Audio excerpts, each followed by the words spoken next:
Street Race, directed by Nick Millard, released 1980. Ray Miles takes crack.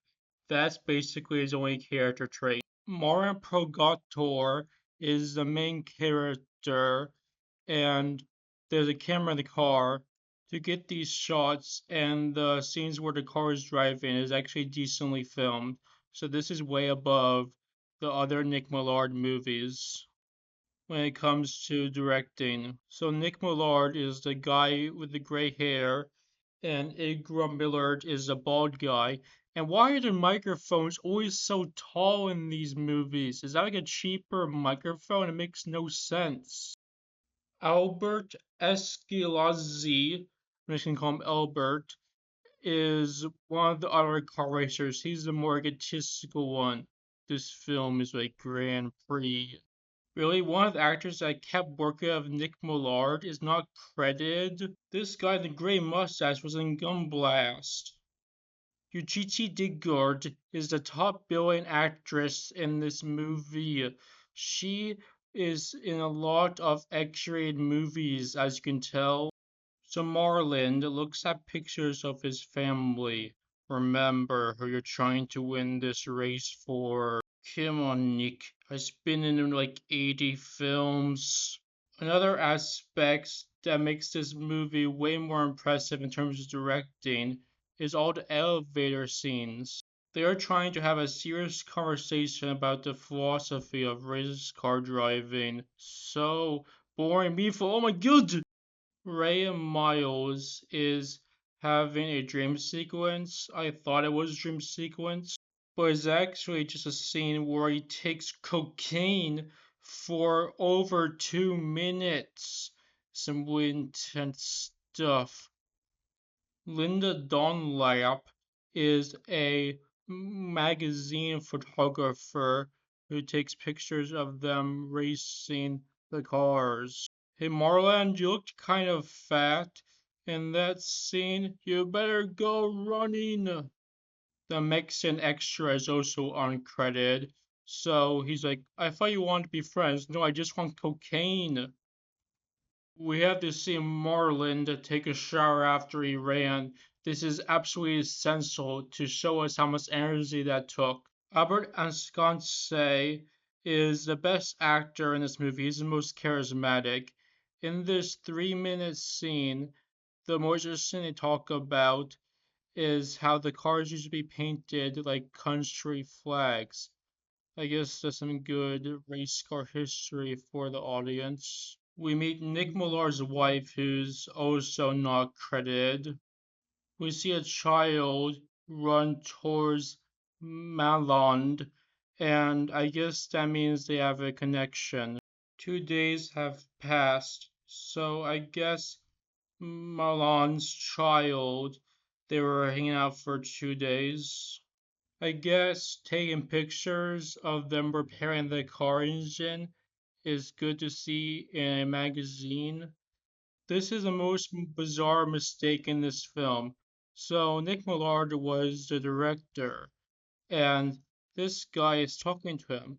But when they cut to Millard, he's in front of a bush, and he's obviously not in the same environment. If he's on the camera, can't they just give the camera to someone else and film Nick Millard?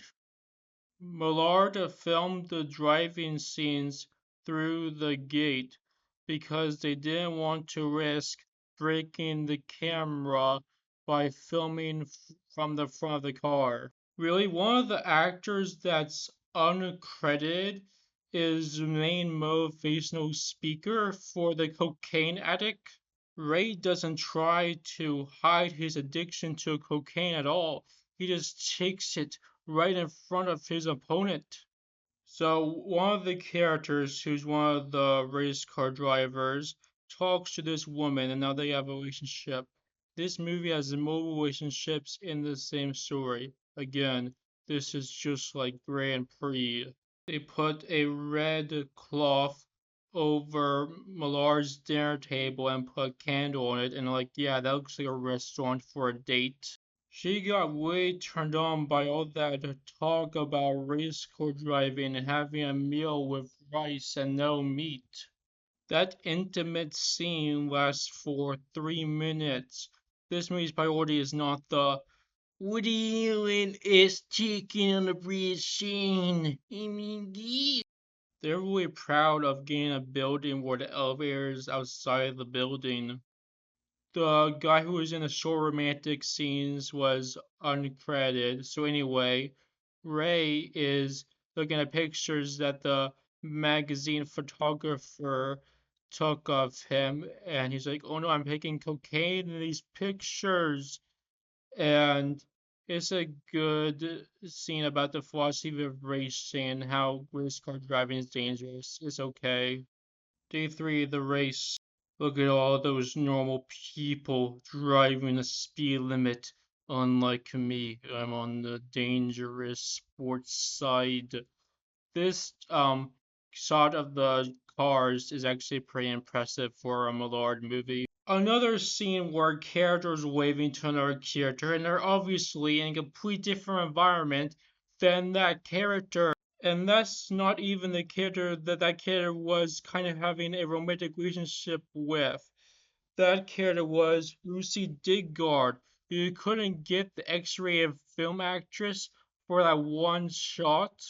So they established that character's egotistical nature again before the car race where they film outside of the gate. Some trash was essential.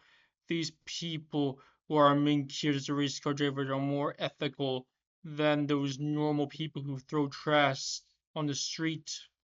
Millard Miller wins the race, and there's a beer celebration. Of course, there is. Edgar Miller has a romantic scene with Usually Digard, and the woman's not the blonde woman. I guess they could get right for a makeout scene. That's good. So, honey, did you get the location cleared for the restaurant scene? No, we're going to have to film it in my dining room again. Let's just put red tablecloth over it. People will believe it. Judging by the 2 months later, they're going to a different seasonal race. But since it's all in California, all the seasons look the same.